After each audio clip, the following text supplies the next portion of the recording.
Grabe to, VP Sara Duterte di nakapagpigil harap ang sinupalpal Pres Marcos na mutla. Sobrang takot. Siyempre, itong balitang ating matutunghayan ngayon ay nagmula kay Bantay Pinas TV. At ilalagay ko sa description box ang link ng channel ni Bantay Pinas TV para maging updated po kayo sa mga balita na kanyang inihahatid sa atin. At siyempre, ito po ang inyong lingkod na si BT na magbibigay ng reaksyon at komento dito sa video na ating matutunghayan ngayon. At huwag na natin pagtagalin at sabay-sabay na nating panoorin ang laman ng video na hatid sa atin ni Bantay Pinas TV at bibigyan natin ng reaksyon ang balitang ito. Pasok! Ay ng problema, yung nagkaroon na po ng shifting ng utak. No? Pati po yung unity, ang ganda. Inaano natin, binabasa ko po, naghanap ako ng ebidensya na talagang si Pangulong Marcos po, wala dapat problema sa mga Duterte. Di ba? Ngayon, inaamin nyo. Ngayon, sino po ang pangunahin? Hindi nyo naman na problema yung Madilawan tsaka kakamping nyo na sila. Sino po ang sumasakit ang ulo nyo ngayon? Sino po yung pinagbibintangan yung naninira sa inyo? Di ba, sinasabi nyo Duterte tsaka yung mga kapanalig ng Duterte, yung mga supporter ng Duterte. Eh, kailan ba nagsimula yung away ninyo ng mga Duterte? Di ba? Kung tumupad ka lang sa mga pinangako mo, nabasa ko lang uli, no? Ang linaw eh. Walang ibang kandidato, nung candidate pa si Marcos, walang ibang kandidato na nagsabi na, itutuloy ko yung mga proyekto ni Pangulong Duterte. Ikaw lang. Ikaw lang. Pakikipagkaibigan sa China. Talagang yung foreign policy niya, pakikipagkaibigan sa China. Sabi pa nga ni Pangulong Marcos, mahirap papasukin yung dapat tuloy lang natin yung relasyon natin sa China kasi ang China ang number one partner natin. Number one partner yung natin ng China, sabi niya noon. Kailan na nagkaroon ng problema? Yung pumasok na yung mga kamag-anak incorporated. Yung utak na kinakailangan tayo pa rin yung susunod. Pati ang mga vlogger na yan. Kayong mga vlogger kayo, Duterte kayo noon. O ano, bakit? Sige nga, paano nyo ipapaliwanag? Bakit kayo nagbaliktaran? Ang lalakas ng loob ng mga yan na banatan si Duterte sa war on drugs. Bakit nilihim ba yan sa inyo, yung war on drugs? Yung mga patayan ba sa war on drugs, lihim yan, ngayon lang nabunyag. Naknampu pa naman, no? Isa nga kayo sa nagtatanggol sa war on drugs, eh. Di ba? Kayong mga vlogger na bumabanat ngayon sa war on drugs. Kayong mga vlogger na bumabanat sa pakikipagkaibigan ni Duterte sa China. Eh, bakit nyo sinuportahan si Duterte noon? Kaupo pa lang ni Duterte, sinuportahan, syempre, siya pa presidente noon. Diba? Sa akin kasi, no, sinasabi kasi ng iba, Duterte, pro-China yan. No, kaya nagkaganyan. Ganyan yung sinasabi ngayon. No, dahil kay Duterte, ganito sa China, ganyan, kaya nagkaganyan yan. Diba? Ako sinasabi ko pa ulit-ulit, hindi ako pro-China. No? At hindi ko din pinag-isipan si FPRRD na binenta tayo sa China. Ang pumasok lang sa isip ko doon, no, is gumawa ng taktika si FPRRD noong mga panahon na yon. No? Ginamit niya ang utak niya. 'Di ba? Kasi kung hindi niya gagamitin ang utak niya, maaaring ganito ang mangyari ngayon. Yung nangyayari ngayon, makikipaglaban tayo sa kanila. Ano ang mangyayari? Kasi ang ginamit ni FPRRD utak at tinignan niya ang kalagayan ng taong bayan. Matapang si FPRRD pag nagsasalita eh. Pero ako tingin ko lang, lumalambot si FPRRD pagdating sa taong bayan. Kasi kung matigas yan, matigas talaga, at walang pakialam sa taong bayan, yung pambubuli pa lang nung panahon ni FPRRD nung siya pa ang presidente, lalabanan niya yan. Diba? Papatulan niya yan. Eh, hindi niya naman ginawa eh. Diba? Kasi kung papatulan niya yan, ano ang magiging laban natin? Wala tayong laban. Matapang lang tayo pero wala tayong laban. Diba? Sa mga gamit pa lang ng China, aminin na natin eh. Huwag na tayong magtanga-tangahan eh. Diba? Sa mga gamit pa lang ng China, lamon na tayo. Diba? Umaasa nga lang tayo sa mga produkto din nila eh. Diba? Wala tayong laban. Iisipin mo yun eh. Wala laban tayo dyan, paano tayo? Kapag tayo niratrat yan, binomba tayo yan, ano gagawin natin? Uuubos tayo. Diba? O makipag-alyado tayo sa ibang bansa, ganito, ganyan. Mag-ano tayo sa kanila ng digma. Diba? Paano naman yung taong bayan? Yun eh. Kung ikaw iisipin mo yung taong bayan, hindi mo iisipin makipaglaban sa kanila. Hindi mo iisipin na makapagmatigasan sa kanila. Yes, may pinaglalaban tayo. Oo. Sinasabi ng iba, bakit di natin ipaglaban? Atin yun, kailangan ipaglaban natin. Siyempre, ipaglalaban natin. Pero kung ipaglalaban natin yun, ang paraan lang ba is makipagdigmaan? Yun ba? Yung maraming madadamay na sibilyan, maraming inosenteng madadamay, bagsak na nga yung ekonomiya, bagsak na nga yung bansa natin, lalo pang babagsak. Ganun ba? Para maipakita lang natin na dapat tayong katakutan? Para ipakita natin na pinaglalaban natin yun? Di ba? Ganun ba? Ipakita natin yung tapang, tapos sabihin natin, ang dami namin bansang kakampi. Hindi nyo ba alam sinasabi nyo, yung iba dyan na gustong-gusto tayong lumaban? Hindi nyo ba alam yung sinasabi nyo? Yung mga yan, yung iba't ibang bansa na pumapanig sa atin, yes! Pumapanig sa atin yan, nandito lahat sila sa bansa natin. Pero kung sumiklab yan, yung awayan na yan, saan ba bagsak ang ibabagsak ng China? Di ba sa atin? Hindi naman sa kanila? Di ba? Sino pa rin ang kawawa bandang huli? Eh di tayo. Sino ang naperwisyo? Tayo. Sino ang mga nasira yung mga lugar? Tayo. Diba? Tayo. Dahil nandito dito lahat dito lahat babagsak yan. Sino magbubuwis ng buhay? Eh di lahat tayo. Sa tingin nyo ba lahat ng mga kaalyado natin yan, Amerika, Japan, ganto, ganyan, susugurin ng China yan, yung Japan? Susugurin ng China yung Amerika? Doon magbabagsak na ibabagsak nila? Tapos dito sila? Sabihin ng China, galit kami sa inyo. Ganto, galit kami sa inyo, kaya kayo namin babagsak ng ganon. Punta kami Amerika, pero nandito yung mga kalaban ng China? Ganon ba ine-expect nyo na mangyayari? Diba? Siyempre dito nila ibabagsak o ibabagsak nila na maaaring ikapinsala ng bansa natin at ng tao. Yun yung hindi pinayagan siguro ni PRRD na mangyari.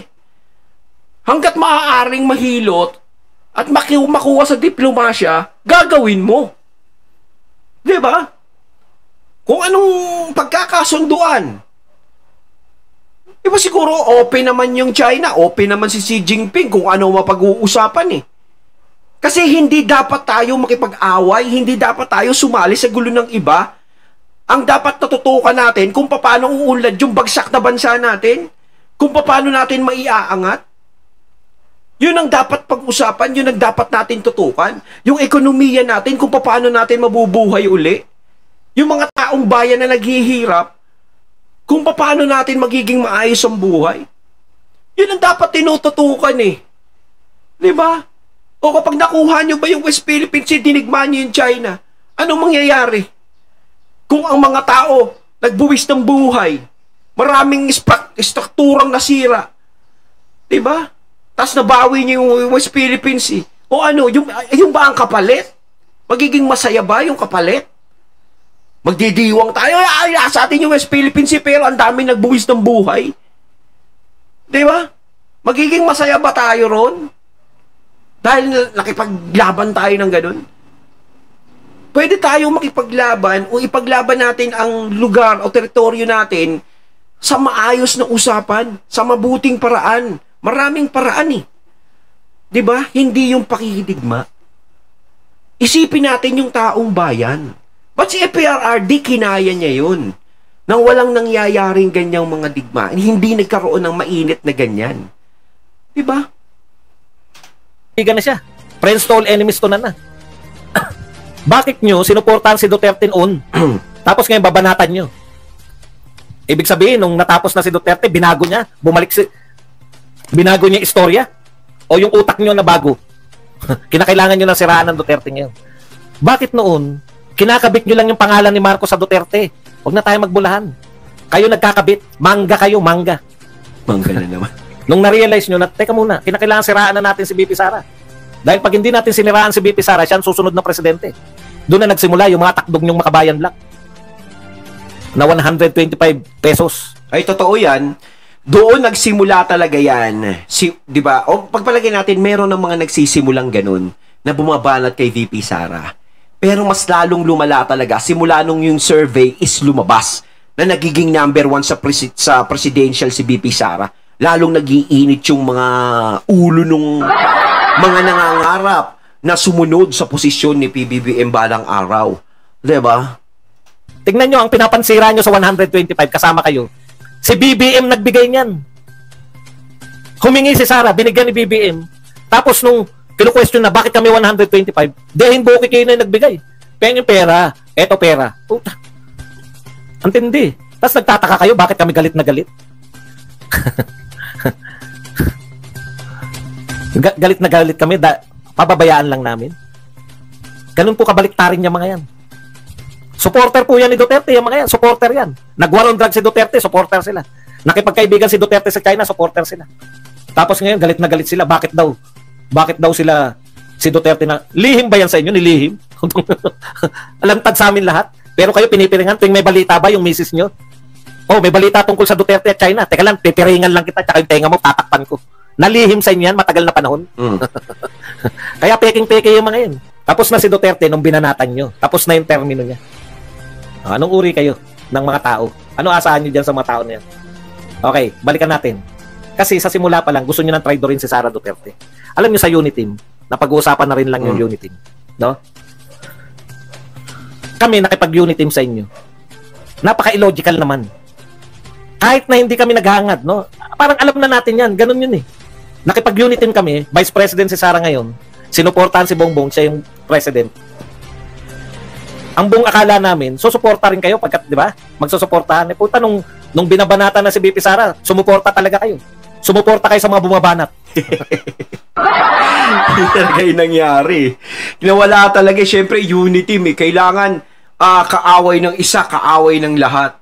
O, di ba? Ang nangyari, nung binabanatan si BP Sara, no? Kaaway nila si BP Sara, naging kaaway na ng lahat. Laglag siya sa ere. Kaya sinasabi yung manggagamit, ganito, ganyan. Yung salitang yun lumalabas kasi parang pagkatapos ng lahat, ganun ang nangyari. Ichipwera na si BP Sara, 'di ba? Kahit naman yung mga kasama nga ni PBBM, syempre nagsasalita din ng sama ng loob nila. Dahil since day one, kasama nila sa eleksyon, talagang nandudoon sila na buong akala natin is buong termino ni PBBM is makakasama sila. Kaso isa-isa sila talagang nawala. No, talagang may mga naghangad dun sa mga posisyon nila. Natanggal sila dun. 'Di ba? Kaya hindi rin natin sila masisi kung bakit nagsesentimiento sila ng gano'n. Kung bakit sila nagalit, nagtampo. 'Di ba? Kasi gano'n na nangyari. Kasama mo kami sa hirap, tapos ganito na lang. Tapos si VP Sara, ito nga yung last. Siya. 'Di ba? Umalis na rin, nag-resign na din. Baga wala na eh. Nag-iba na yung takbo. Tapos pinasok na ng mga dilawan, 'di ba? Gumulo na. Kala natin makakaiwas tayo sa dilaw eh. Ganun din pala. Anak din kayo. Gumagawa na kagad yan ng mga istorya yung mga yan na si Sara Duterte tatraidor rin si BBM. Mga utak kasi traidor. Kayo kasi utak traidor kayo, kaya nyo naisip yun. Tapos ngayon, ano yung ako sa nila? Si Sara Duterte pa ngayon, anong traidor? Puta, baliktad eh. Alam nyo, halos hindi na nga siya nagsasalita eh. Hindi na nga siya, wala na nga siyang ginagawa. Traidor pa. O baka naman yung pag-alis niya sa gabinete ni PBBM, sinasabi niyo, o kita niyo, nag-traidor yan, umalis eh. Sino ba naman ho ang hindi aalis kung gano'n na nangyayari? Ano tingin natin kay BP Sara? Makapalang muka. Na kahit gano'n na binabanata na siya, is hindi siya aalis. So talagang hindi ako aalis, dito ako, kahit kasama mo ko. So, tinutulak na nga, halos parang kulang na lang, tadyaan si BP Sara paalis sa gabinete ni PBBM eh. Oh, di ba? Tapos sasabihin nyo, gustong traidor rin ni BP Sara si PBBM, kaya tingin nyo, kaya umalis para traidor rin. Ang haba ng panahon na inistay ni VP Sara sa gabinete ni PBBM. Siguro iniisip pa rin ni VP Sara na darating ang araw na baka maging maayos pa to, mahilot pa. Eh kaso wala na eh, lalo pang lumalala. 'Di ba? Yung mga alitap-tap kabilaan ng banat kay VP Sara. Eh, okay sana kung hinaharang nga ni President. Okay sana kung hinaharang niya. 'Di ba? Yun maganda. Kaso syempre, tahimik din, hindi rin 'di ba parang wala ding mangyayari. Kung si BP Sara ang ano doon, 'di ba? Kawawa siya. Halos lahat ng alitap-tap na joint force na eh. So wala nang dahilan para mag-stay pa siya doon. Syempre aalis na lang siya doon. 'Di ba? Hindi naman makapalang mukha niya para i-stay niya pa doon yung sarili niya. Sa kabila na gano'n na yung ginagawa sa kanya. 'Di ba? Ngayon, yung umalis siya, iniisip siyang may balak magte-traidor. Tingin niyo ba? So naman, grabe. Okay. Naagaw na ba yung kapangyarihan? Si BP Sara na ba presidente ngayon? Alam ko si BP Sara, wala na siyang mga utak talaga eh, no? Okay. Hindi, tsaka sinasabi nga ni Tatay Digong wala silang plano na pababain si PBBM sa pwesto.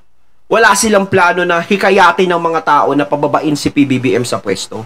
Ang gusto lang nila mangyari is magtrabaho si PBBM. Ipakita sa taong bayan na worth ang nakuha talagang boto ni PBBM. Na paglingkuran ng taong bayan. No? Ayaw nga nila na pababain si PBBM, no? O bumaba si PBBM tapos si VP Sara ang papalit. Kung magkakaroon naman ng presidente na si VP Sara, magiging presidente, is mas maganda yung dadaan siya sa proseso. 'Di ba? Iyon naman ang gustong mangyari ni Tatay Digong eh. Kaya ayaw nila, labag sa kalooban nila yung ganoon. Siyempre, yung mga taong bayan, hindi naman natin masisisi kung bakit sumisigaw na pinapag-resign si PBBM. Hindi rin naman natin masisisi dahil siyempre, napupuno din sila yung ano nila, yung damdamin nila. Karapatan din naman nilang magsabi ng gano'n. Hindi naman natin masisisi. Pero si Tatay Digong na mismo nagsasabi na wala naman silang plano na gano'n ang gawin. Kaya po mga kapatid, sayang no kung yung mga sinabi ni Pangulong Marcos noong araw. Pati yung last year lang. Pati yung last, tama eh. Alam niyo tama yung kaya kukunin ko muna ako muna ang secretary ng Department of Agriculture dahil maraming problema sa Department of Agriculture. Maraming smuggler, maraming problema. 'Di ba? Alam niya eh. Alam niya. Kaya niya kinuha yung posisyon.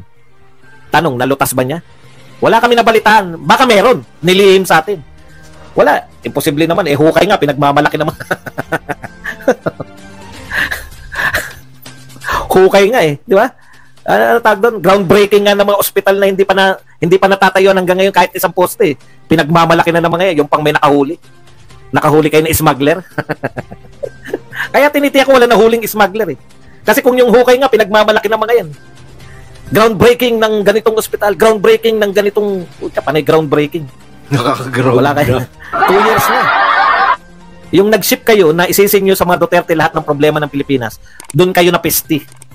Wala naman niniwala sa inyo. Magtanong kayo, magkalye survey kayo. Bakit takot kayo sa kalye survey ngayon? Lahat ng tanungin, ano mas gusto nila? War on drugs o yung ngayon sa droga? Lahat. Ako mga katunay, gusto ko talagang haluan to ng kalye survey talaga. Gusto ko talagang gawin yan.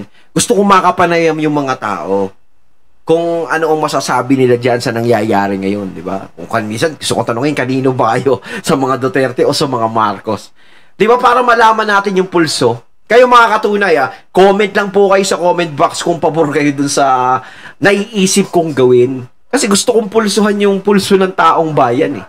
Di ba? Alamin lang natin.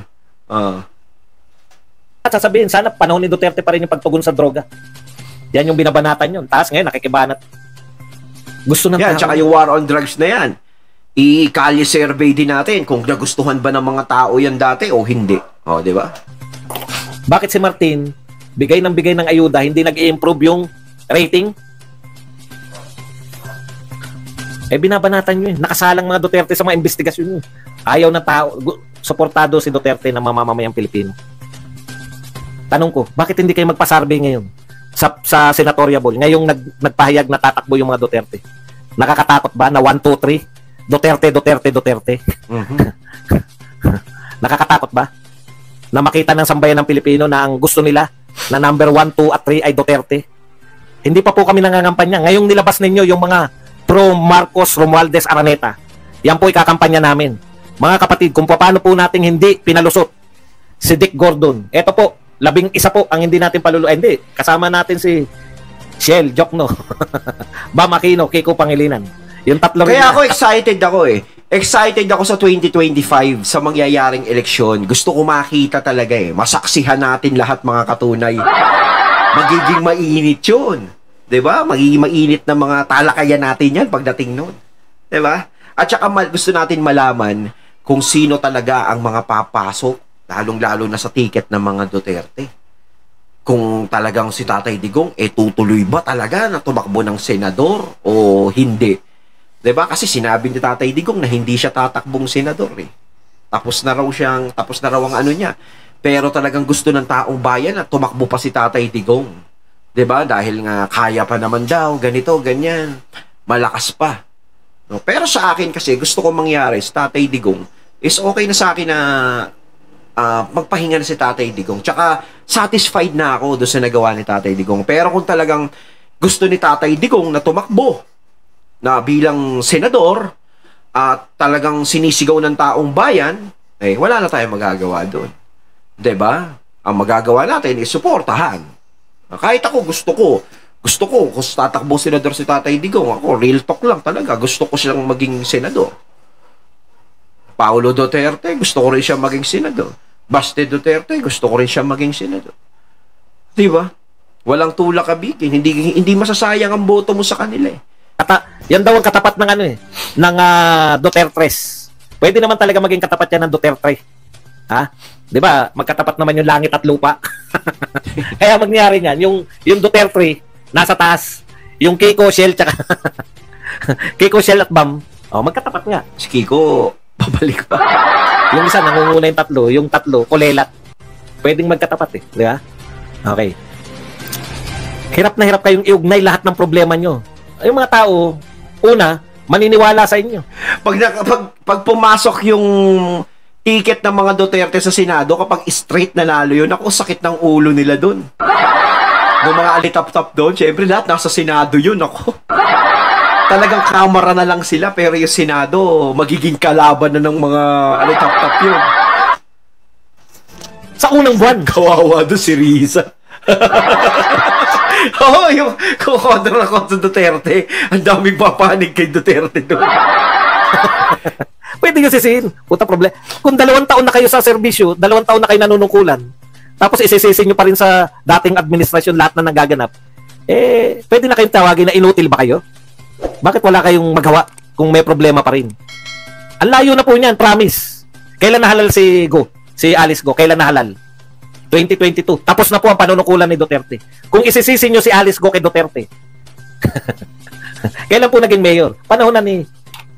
Huwag nyo sabihin na makapangyarihan pa rin si Duterte ngayon. Protector ng Pogo, wala naniniwala Protector ng Pogo, kaya hindi nyo mapasok yung mga Pogo. Yung KOJC nga, siya nga administrator, hindi lang siya protector. Siya mismo namamahala. Si Duterte mismo namamahala. Napasok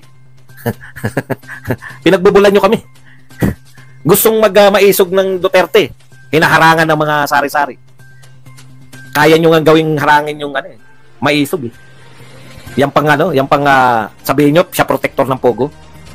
Mga imposible mga pinagsabing. Wala lahat ng siya problema sa nyo, gusto nyo ipasa lahat kay Duterte. Diba? Ayaw nyo palang umako ng responsibilidad di pasan nyo na yung pamumuno sa Duterte. Diba? Ayun, ang ating natunghayan ng video na nagbula kay Bantay Pinas TV at syempre natunghayan natin ang boses na yon na binigyan natin ng reaksyon na nagbula kay Sir Badong Arateles. Ayan mga katunay, kayo anong masasabi nyo tungkol dito sa video na ating natunghayan ngayon? Comment lang po kayo sa comment box. So once again, I'm BT and I'm out. Peace.